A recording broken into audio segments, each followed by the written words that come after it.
하나님의 말씀 한번 우리가 같이 합독하도록 하겠습니다. 이사야서 60장 1절에서 3절의 말씀입니다. 이사야서 60장 1절에서 3절의 말씀을 우리 다 같이 한번 합독하도록 하겠습니다. 시작. 일어나라, 빛을 발하라. 이는 내 빛이 이르렀고 야훼의 영광이 내 위에 임하였음이니라. 보라, 어둠이 땅을 덮을 것이며 캄캄함이 만민을 가리우니라. 오직 야훼께서 내 위에 임하실 것이며 그의 영광이 나타나리니 나라들은 내 빛으로 왕들은 비치는 광명으로 나아오리라. 아멘. 한번 따라해 볼까요? 시작됐네. 여러분, 3월의 주제가 뭐냐면 이 브레이브 하트입니다. 용기를 내자, 용기라고 할 수가 있을 것입니다. 예전에 멜 깁슨이 주연했던 브레이브 하트라는 영화가 있습니다. 아일랜드의 독립을 위해서 가다가 프리덤 하고 죽죠. 여러분, 3월에는 여러분들이 용기를 내시기 바랍니다. 우리가 2016년도 시작하면서 성령으로 충만받고 성령의 지배 속에 살아갑니다. 그리고 본질을 우리가 회복했습니다. 본질을 알고 성령의 충만함 받은 사람은 이제 용기 있게 행해야만 된다는 것입니다.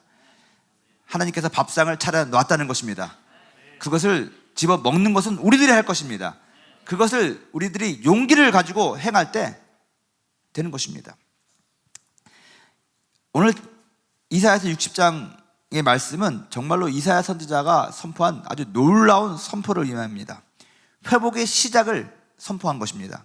이 회복의 시작이 엄청난 것입니다. 일어나라, 빛을 발하라. 여러분, 이사야서를 크게 나눠보면 두 가지로 구분할 수가 있는데 이 심판과 회복입니다. 근데 1장부터 59장까지는 사실은 심판에 대해서 계속해서 예언하는 것입니다. 그리고 60장부터 66장 그 짧은 6장의 장이 본격적인 하나님의 회복을 예언하고 있는데 6장이 59장을 이긴다는 것입니다. 여러분, 우리들의 고난과 우리들의 어려움은 59일 될 수 있겠지만 나머지 6일이 59일을 이긴다는 것입니다. 은혜가 고난보다 강하다는 것입니다. 은혜가 고통보다 강하다는 것입니다. 환난보다 강하다는 것입니다. 핍박보다 강하다는 것입니다. 여러분, 이사야 선지자가 그래서 이 회복의 말씀을 60장부터 본격적으로 선포하는데 엄청나게 세게 선포합니다. 일어나라, 빛을 발하라. 이는 내 빛이 이르렀고 야훼의 영광이 내 위에 임하였다. 여러분, 오늘 성령께서 저와 여러분들에게 이사야 선지자를 통해서 하시는 말씀이 무엇이냐? 일어나라는 것입니다. 야훼의 회복이 야훼께서 예정하시고 계획하시고 작정하신 것이 여러분 개인과 이 카리스 성교회와 액팅 대학 청년국과 여의도 순복음교회와 한국교회 가운데 시작이 되었는데 그 시작의 첫 번째 발걸음이 뭐냐? 일어나라! 그거라는 것입니다. 여러분, 일어나라라고 강하게 명령하신 것의 의미는 무엇입니까? 회복의 시작은 우리들의 의지적인 동의도 필요하다는 것입니다. 구슬이 서말이라도 꿰어야 보배라는 말이 있습니다. 하나님의 계획과 뜻은 완전히 이루어졌습니다. 준비되었습니다. 구슬이 서말, 백말 있다는 것입니다. 꿰는 것은 우리들의 의지적인 결단과 노력이 필요하다는 것입니다. 아브라함에게도 그랬습니다. 아브라함에게도 롯이 떠난 다음에 일어나라고 했습니다. 너가 있는 자리에서 일어나라는 것입니다. 일어나서 동서남북을 바라보라는 것입니다. 여러분, 하나님의 축복은 우리들의 의지적인 결단도 필요하다는 것을 여러분 기억하시기 바랍니다. 일어나야 돼요. 일어나서 내 땅을, 내가 보는 땅을 종과 행으로 걸어 다녀보라고 얘기하는 것입니다. 여호수아에게도 그랬습니다. 내가 밟는 모든 땅을 너에게 주겠다고 그랬습니다. 내가 어디를 가든지 내가 너와 함께 한다고 말씀하셨습니다. 일어나야 된다는 것입니다. 뭔가 해야 된다는 것입니다. 오늘날 우리에게도 마찬가지입니다. 사랑하는 아들아, 사랑하는 딸아, 내가 너를 회복시킬 것이다. 내가 너에게 은혜를 줄 것이다. 그러니 일어나라. 좌절과 절망과 낙심 속에서, 두려움 속에서, 우울함 속에서, 부정적인 환경 가운데서 앉아있지 말고 그러한 생각 속에서 머무르지 말고 일어나라는 것입니다. 그리고 둘러보라는 것입니다. 둘러보라는 것입니다. 방법이 있다라는 것입니다. 누가 얘기합니다. 아버지, do something. 뭔가라도 해보라는 거예요. 아버지가 됐으면. 예전에 제가 본 영화의 한 장면이었습니다.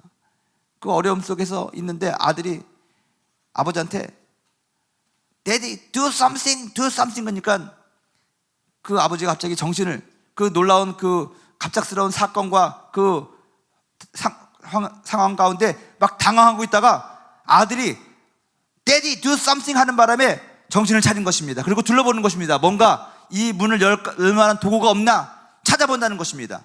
그리고 찾았다는 것이죠. 마찬가지입니다. 우리가 환난이 있습니다. 어려움이 있습니다. 실패했습니다. 넘어졌습니다. 그 자리에 나 이제 끝장 났구나, 늪에 빠졌구나, 그게 아니라 do something 하라는 거예요. 일어나라는 거예요. 찾아보라는 거예요. 가만히 있지 말라는 거예요. 주님 앞에 와서 무릎 꿇고 부르짖는 거예요. 주여 살려주십시오. 주여 어떻게 좀 해보십시오. 제가 좋아하는 예화가 있는데, 제가 아주 어렸을 적에 들었던 예화인데 아직도 기억을 합니다. 그 교학교 선생님이 알려주신 것 같은데, 어린아이가 장난감을 가지고 놀다가 장난감이 망가졌다. 그리고 장난감을 아빠한테 가져가서 고쳐달라고 그랬다. 아빠는 장난감을 고쳐주든지 새 걸로 사주시든지 그러신다. 제가 그 선생님한테 제가 초등학교 때 들은 것 같은데 기억에 잘 아리까리하지만 근데 지금까지도 기억을 해요. 그래서 저는 지금도 제가 뭔가를 잘못하거나 뭔가 낙심되고 절망되면 그냥 아버지께 갑니다. 하나님, 내가 하던 사역을 망쳤습니다. 내가 그리던 그림이 망쳐졌습니다. 내가 가지고 놀던 이 장난감이, 아니면 이 자동차가, 내 인생이 망가졌습니다. 깨어졌습니다. 고쳐주십시오. 좀 어떻게 해주십시오. 제가 할 수 있는 건 하겠지만 제가 할 수 없는 것이 많이 있어요. 대부분 여러분들도 마찬가지일 것입니다. 인생에 있어서 어려움이 닥쳐집니다. 내가 해결할 수 없는 수많은 것들이 있지 않습니까? 그럴 때 하나님 앞에 가가지고 고쳐달라고 그러시면 아버지는 고쳐주신다는 것이죠. 왜 고장냈어 이놈의 자식아, 한 번만 더 해봐라, 확 그냥 이런 하나님이 아니라는 거예요. 아니라는 거예요. 여러분, 예수님도 말했습니다. 구하라, 두드리라, 찾으라. 여러분, 에스크라는 말이 있잖아요. 구하고 또 seek, 찾고, 노크를 하고 두드리고, 그러면 결국에는 찾게 되는 것이고 만나게 되는 것이고 우리가 소유하게 된다는 것입니다. 여러분, 우리들의 믿음은 행할 때 온전하게 됩니다. 뭔가 해봐야 된다는 거예요. 제가 이번에 AMLT를 하면서 우리 전 교구를 월드미션이든 RK든 그 땅을 가보라고 얘기합니다. 사역하라고 하는 것이 아니라, 사역도 하면서 하나님을 경험하지만 여러분, 사역하는 것은 왜 하는 것인 줄 아십니까? 그 사역을 통해서 하나님을 경험하기 위해서 사역시키는 것입니다. 여러분들을 사역병으로 부르기 위해서 그런 것이 아니에요. 근데 오늘날 수많은 사람들이 이 주객이 전도돼 가지고 하나님을 더 알아가는 것이 더 중요한 것인데 하나님은 저 뒤로 제껴두고 그냥 일꾼으로 그냥 쓰는 거예요. 너무 안타까운 거예요. 우리 회장단이 있고 우리 총무단이 있고 다 우리 구른달개 같은 팀이 있어요.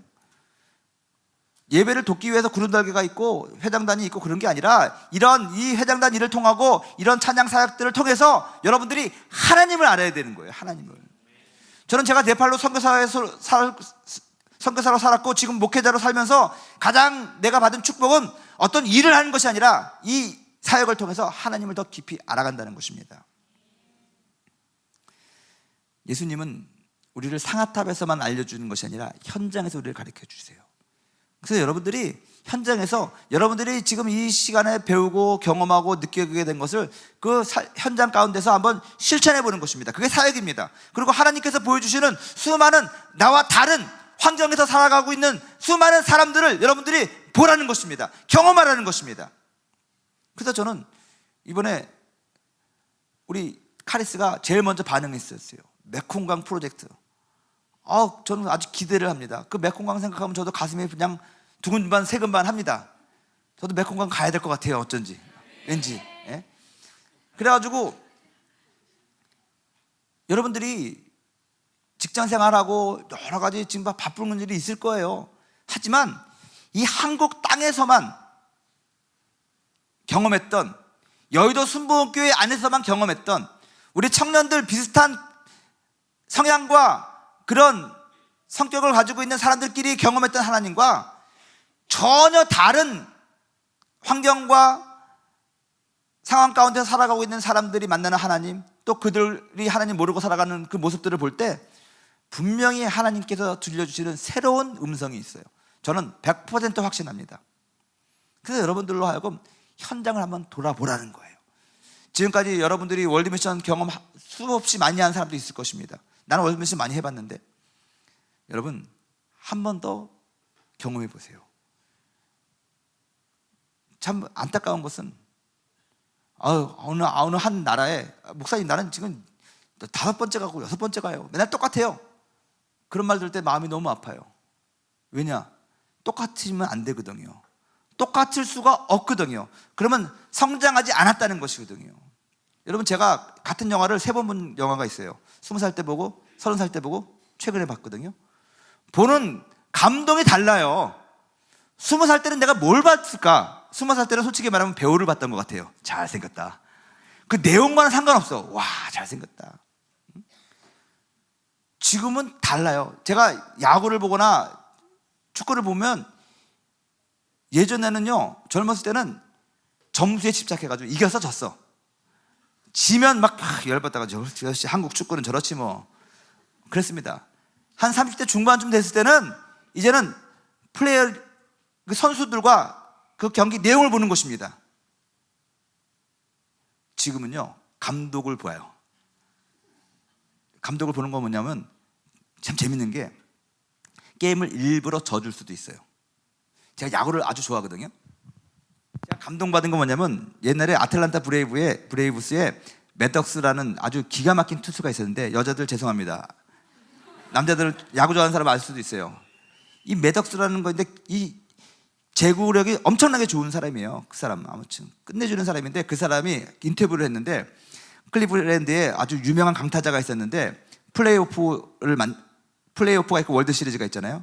근데 그 사람이 그러는 거예요. 월드 시리즈에서 저 팀하고 만날 것 같다는 거예요. 그게 더 큰 경기거든요. 그래서 그 전에는 그 사람한테 어떻게 얘기를 했냐, 그 사람이 딱 섰을 때 일부러 홈런을 맞아줬어요. 자기의 결정구를 욕을 던지면 딱 쳐가지고 홈런을 치게. 그러고 가서 경기에는 상관없어. 홈런 맞았지만 결국 그 팀이 이겼거든요. 그리고 나중에 월드 시리즈에서 만났을 때는 그 타자가 매덕스가 결정구로 이것을 던질 것이라고 100% 생각하고 있는데 정반대의 커브볼을 던져가지고 삼진을 잡아버렸다는 거예요. 그리고 인터뷰가 뭐냐면 나는 저 사람을 잡기 위하여 한 달 전에 이미 약을 쳐놨다는 거예요. 내가 한번 홈런 맞아준 걸로. 여러분 이게 수를 잃는 거예요. 이세돌 구글하고 이제 좀 있으면 붙는데 누가 이길 것 같아요? 예? 당연하지. 왜냐면 이게 보는 관점이 달라져요. 감독의 관점에서 보면요, 오늘 게임이 일부러 버리는 게임도 있고 지는 게임도 있고 그거에 승패가 상관이 없는 거야. 마찬가지예요. 여러분 선교를 갔는데 같은 나라를 5번 갔는데 똑같다고? 성장하지 않았다는 것이죠. 자기도 성장하지 않았고 그 환경도 완전히 달랐을 텐데. 저는 여러분들이 이번에 새로운 경험을 했으면 좋겠어요. 여러분들의 눈이 완전히 띄어졌으면 좋겠어요. 진짜 타문화를 경험하고 왔으면 좋겠고 하나님 아버지의 마음을 알고 왔으면 좋겠어요. 그리고 선교라는 것이 어떤 것이냐, 제가 여러분들에게 주입시키지 않아도 이 선교라는 것이 이런 것이구나, 선교가 주는 이 기쁨과 선교가 주는 이 감사함이라는 것이 이런 것이구나, 하나님을 경험하는 이번에 월드미션 RK 사역이 되기를 원합니다. 그것을 위해서, 그것은 왜 필요하냐, 우리가 새로운 회복의 시작을 위해서 일어서는 첫 번째 단추라고 생각해요. 이 교회 안에서만 경험했던 믿음을 행해보는 거예요. 일어나서 밖에 한번 뿌려보는 거예요. 그런 상황 가운데 던져져 보는 거예요. 실제적인 게임을 한번 해보는 거라는 거죠. 두 번째로 여러분, 빛을 발하라고 했어요. 일어나라. 여러분, 일어나기 위해서 뭔가 행함이 있어야 된다는 거죠. 그리고 그런 뭔가 행하고자 하는 마음도 있어야 되고, 또 어떤 첫 발을 내딛는 그런 결단과 헌신도 있어야 된다는 것이죠. 그 이유는 뭐냐? 빛을 발하라고 그랬어요. 발하기 위해서 그런 거예요. 빛이라는 것이 오늘 성경은 얘기합니다. 야훼의 영광이라고 얘기했어요. 여러분, 우리들의 사명이 빛을 발하는 거예요. 야훼의 영광을 발하는 거예요. 근데 우리가 분명히 알아야 될 것은 우리는 빛을 비추는 발광체가 아니에요. 빛을 반사하는 반사체지. 그렇죠? 그거 알잖아요. 우리 스스로 어떻게 빛을 내? 아무리 빛을 내도 우리 스스로가 빛이 나지는 않아요. 우리는 빛에 반사하는 거예요. 그렇잖아요. 세상 가운데 너희는 빛이다라고 했어요. 어떻게 빛이냐? 우리가 착한 행실로 비춰지는 것이냐? 그렇지 않아요. 우리는 우리 안에 있는 하나님의 빛이 비춰지게끔, 우리는 발광체에 있는 하나님의 빛을 반사하는 반사체로서 세상에 존재하는 거예요. 제가 좋아하는 예화 중에 하나가 뭐냐면 파도 타기예요. 파도를 타기 위해서 사람들이 그 서핑보드에서 흔들거리면서 파도를 기다려요. 큰 파도를 기다려요. 우리는 파도를 일으킬 수 없잖아요. 오는 파도를 타는 거예요. 우리는 빛이 아니에요. 우리에게 비춰지는 빛을 반사해서 다른 사람으로 하여금 보게 하는 거예요. 너희의 착한 행실을 통해서 하나님을 알게 하라고 했는데요, 착한 행실을 가지고 하나님을 알게 할 수가 없어요. 우리가 착한 행실이라는 건 뭐냐면, 착한 행실을 통해서 하나님의 빛이 그 행실을 통해서 반사돼가지고 그 사람이 그것을 보고 하나님을 경험하게 하는 거예요. 하나님을 느끼게 하는 거예요. 우리 안에 성령이 계시거든요. 이 성령의 빛이 우리를 통해서 옆에 사람에게 흘러가야 되는 거예요. 우리 윤 목사님하고 나하고 있는데 윤 목사님이, 내가 윤 목사님한테 참 잘해주거든요. 근데 목사님이, 와, 변 목사님이 나한테 잘해주는구나 라고 생각하지 않고 하나님이 잘해주는 것이구나, 그렇게 느껴야 돼요. 제가 네팔에서 사역하면서 기도를 많이 했어요. 하나님, 제가 섬기는 이것이 우리 형제들 자매들한테 내가 도와주는 것이 아니라 하나님이 도와주는 것이라면 알게 하여 주옵소서. 처음에 내가 네팔에 갔는데 그때 경험했던 것이 지금도 똑같아요. 뭐냐면 네팔 사람들이, 특별히 이미 예수 믿는 사람도 좀 몇 명 있었거든요. 제가 개척을 했는데 다 생짜배기였어요. 그 사람들은 도리어 너무너무 순진한데 다른 선교사님의 영향을 받아가지고 떠돌아다니다가 온 사람들이 있어. 그 사람들은 교회가 뭔지 선교사가 뭔지 잘 알아. 그래가지고 아주 제 입맛에 착착 맞게 행동을 해요. 그 사람들은 뭐냐면 하나님은 경험하지 못했는데 선교사는 경험해가지고 선교사가 무슨 말을 듣기를 좋아하는지, 선교사가 뭘 하는지 좋아해. 우리 교역자들한테도 그렇고 우리 임원들한테도 저는 그래요. 오늘 어떤 거 하면서 내가 어떤 아이디어를 냈어요. 그러면서 내가 얘기했다는 말 하지 마라 그랬어요. 왜요? 그래서 내가 냈다고 하면 또 사람들이, 아, 국장님이 하는 거래? 아, 그럼 해야지 뭐, 이렇게 된다는 거예요. 뻔하니까. 하나님을 경험하지 않고 사람을 경험하더라고요. 그래가지고 저는 목표가 하나님을 경험하는 성도 만들기가 목표였어요. 그래서 성도들하고 생활하면서, 우리 성도들이 가난하거든요.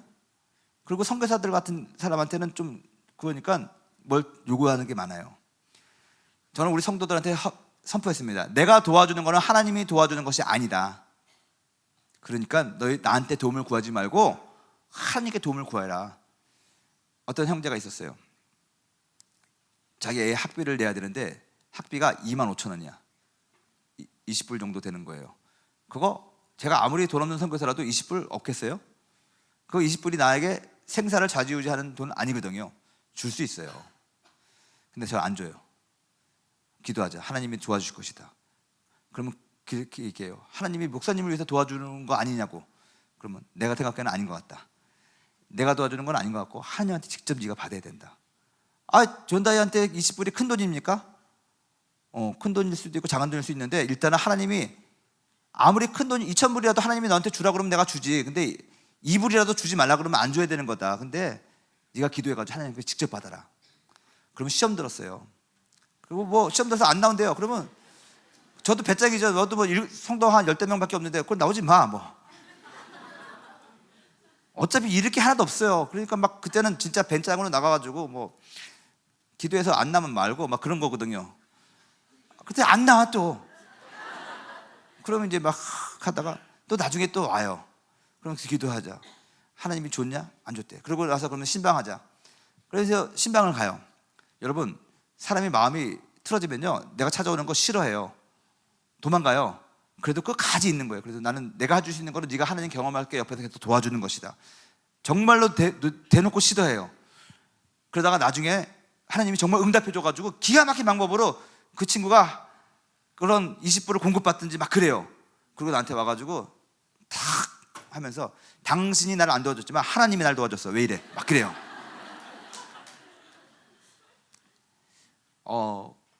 저는 그래도 그게 낫다고 생각해요. 하나님을 경험하는 거예요. 나를 경험하는 것이 아니라. 그래서 사람들이 자립신앙을 가져요. 여기 네팔 갔다 온 사람도 있겠지만, 그래서 네팔 교회는 조그만 교회지만 자기네들이 다 돈 내가지고 그거 다 자립해가지고 그렇게 해요. 처음부터 그렇게 했어요. 하나님을 경험하니까 문제가 있으면 선교사한테 요구하지 않아요. 여의도 수목원교회에다가 편지 보내지 않아요. 하나님 앞에 기도해요. 금식하며 기도하고 막 그렇게 해요. 그러다 보니까 하나님이 정말 기적적인 어떤 공급하심과 채워주심이 막 있는 거예요. 여러분, 우리가 하나님의 이 성령의 어떤 그런 빛이 내 삶을 통해서 그 사람에게 알려져야 돼요. 그래서 내가 도와준 것이 아니라 하나님이 도와준 것처럼 그 사람에게 느껴져야 되는 거예요. 근데 요즘에는 하나님이 분명히 도와줬음에도 불구하고 중간 관리자인 우리들이 너무 생색을 내다 보니까 내가 도와준 것처럼 돼요.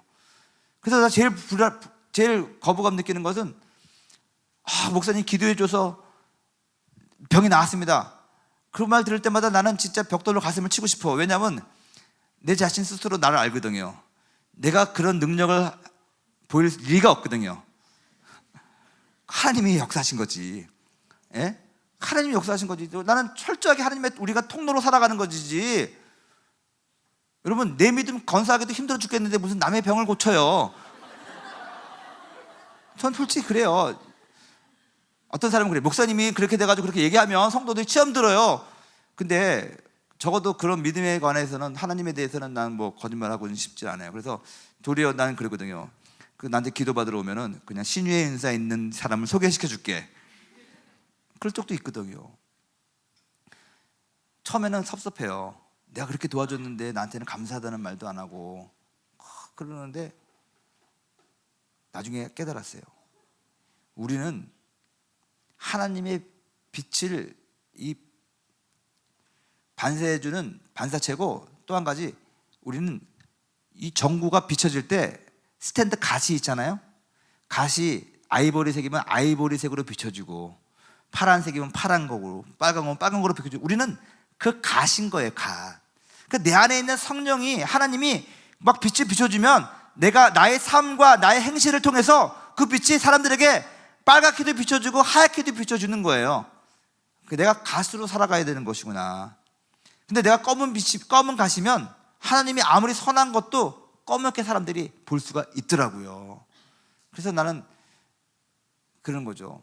가능한 한 하나님의 빛이 온전하게 비춰질 수 있는 투명한 갓이 되게 도와주시옵소서 라고 생각을 하다가도, 또 사람들이 너무 투명한 것은, 여러분 약간 지저분한 사람은 투명한 거 싫어하거든요. 그래서 어쩔 때는 그 사람들이 볼 수 있도록, 정말 이게 상황화라는 거거든요, 성경학으로는.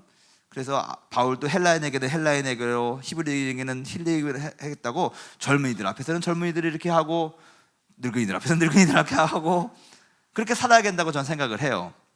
여러분들의 역할이 사실 그거라는 거예요. 이제 일어나서 빛을 발해야 되는데, 어떤 빛이냐? 여러분 안에 있는 성령의 빛, 하나님의 빛을 여러분들의 삶을 통해서, 여러분들의 행실을 통해서, 여러분들의 모습을 통해서 비춰지게 하는 거예요. 그래서 하나님을 알게 하는 거예요. 하나님을 드러내는 거예요.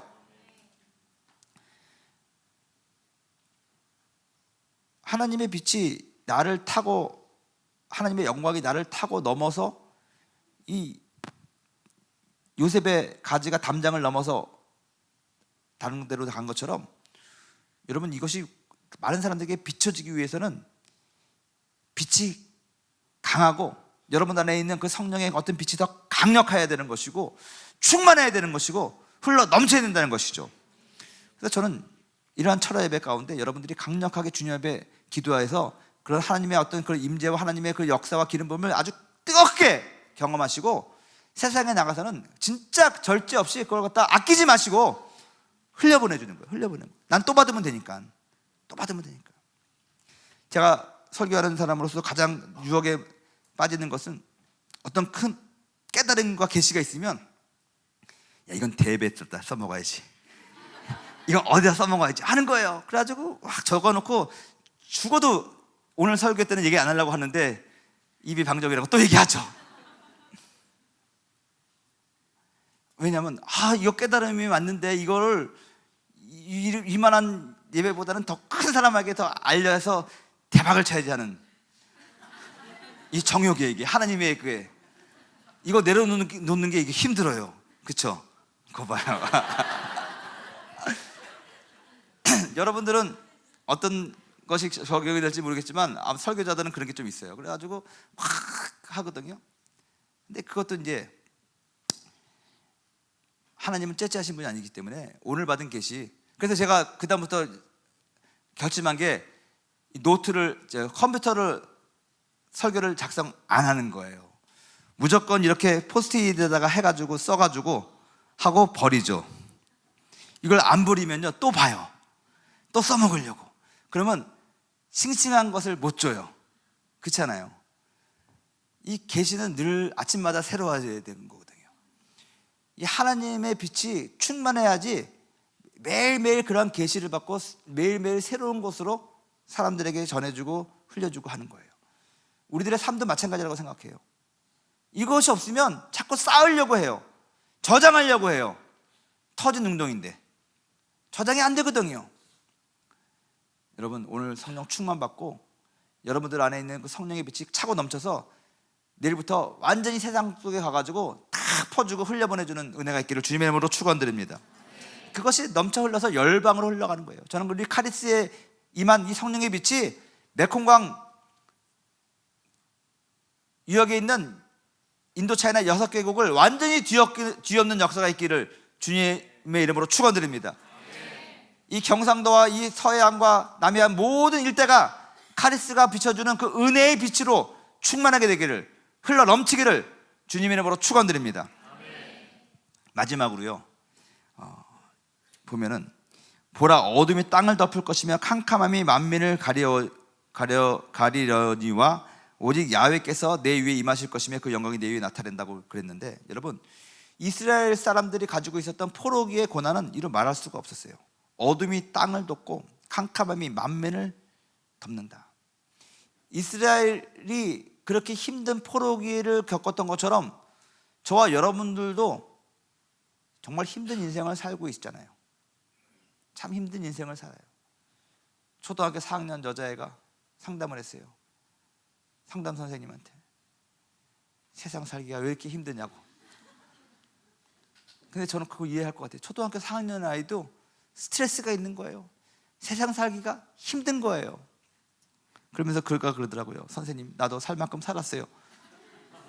예전에 한번 제가 얘기했을 거예요. 제가 미국에서 여기 오자마자 온 지 얼마 안 돼가지고 출근하면서 라디오에서 들린 그 상담 내용인데 지금까지는 잊혀지지가 않아요. 초등학교 4학년 아이가 너무 힘든 인생을 산다는 거예요. 나도 살 만큼 살았다는 거예요.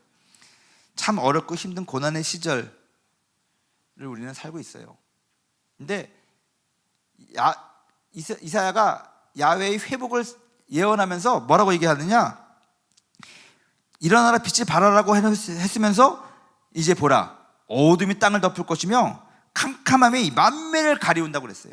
여러분 고난 중에 있는 이스라엘 백성들이 이제 회복이 있을 거라고 하면서 더 큰 어두움과 캄캄함이 있다는 것은 뭡니까? 회복이 있기 전에 더 강렬한 고난이 있을 수 있다는 거예요. 밤이 깊을수록 새벽은 가까운다고요. 여러분, 고난이 끝나가는 시점이 뭐냐? 더 어떻게 보면 더 캄캄함이 있고 더 암담함이 있을 수가 있다라는 거예요. 작전기도 했는데 다 끝나가는데 20일을 작정했는데 한 19일 정도 되는데 엄청난 시험과 흔들림이 왔다는 거예요. 이틀 남았는데 다 때려치우고 싶은 거예요. 포기하고 싶은 거예요. 어둠이 만민을 덮는 거죠. 근데 그때 오직 야훼께서 내게 임할 것이에요. 여러분, 그 어둠이 더 깊어져가지고 다 포기하려고 그러는데 야훼의 영광이 내 위에 임한다는 거예요. 예. 여러분, 빛은 어둠 속에서 더 바라게 되는 거거든요. 더 빛을 바라게 되는 것이거든요. 참 그런 것 같아요. 참 어렵고 힘든 고난의 시절이 있어서 그것을 벗어나려고 기도하고 했는데 기도하면 기도할수록 더 마음이 어려워지고 상황은 더 안 좋아지는데 이제 끝났다라고 생각이 됐는데도 불구하고 이상한 경험을 하는 거예요. 이 속에서부터 괜히 편안한 거예요. 상황이 분명히 아닌데 편안한 거예요. 평강이 있는 거예요. 이거 왜 그러지? 내가 과연 진짜 이제 드디어 미쳤나? 이 어려움과 고난을 이제부터 내가 수용하기 시작했나? 적응하기 시작했나? 별의별 생각을 다 하죠. 근데 그때 하나님의 역사가 시작이 돼요. 생각지도 않은 반전이 시작이 되는 거예요. 빛이 비춰진다는 거예요. 세상 사람들 앞에서 나를 핍박하고 손가락질하는 사람들 앞에서 담대하게 외칠 수 있다라는 거예요. 여러분, 3절의 마지막으로 보면 나라들은 내 빛으로, 왕들은 비치는 내 영광으로, 광명으로 나온다라고 했어요. 나라들이, 세상이 돌아오고 우리를 통해서 비춰지는 하나님 빛으로요. 또 왕들이 내 광명으로 나온다고 했는데 세상에 우리가 영향력을 주기 시작한다는 거예요. 사실 우리 크리스천들이, 우리 교회들이 그런 역할을 해야 돼요. 마지막으로 말씀을 마치면서 이 이야기를 좀 나누고 싶어요. 제가 지금 하는 얘기가 어떤 스포일러가 되려는지는 모르겠지만 얼마 전에 귀향이라는 영화를 봤어요.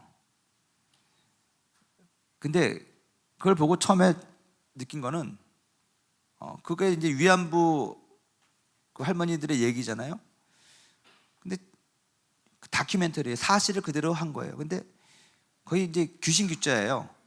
이 어떤 무속인을 통해서 신적인 접붙임을 경험하는 그 여자애가 그 위안부 할머니 얘가 평생 가지고 있었던 상처와 그런 것들을 풀어주는 거예요. 그 할머니가 나중에 그 길림성 거기 부대에서 도망 나올 때 자기 동무가 있었는데 죽었거든요. 그 아이를 떠나보내지 못하고 늘 마음속에 죄책감과 또 막 여러 가지 힘들게 있었는데 결국 그 아이를 통해서 옛날에 그 동무가 나타나가지고 언제 이제 가 뭐 그렇게 하면서 이제 어떤 자유함을 얻게 되는 거죠. 그리고 나중에 이제 그 초원물을 추면서 이제 끝나요.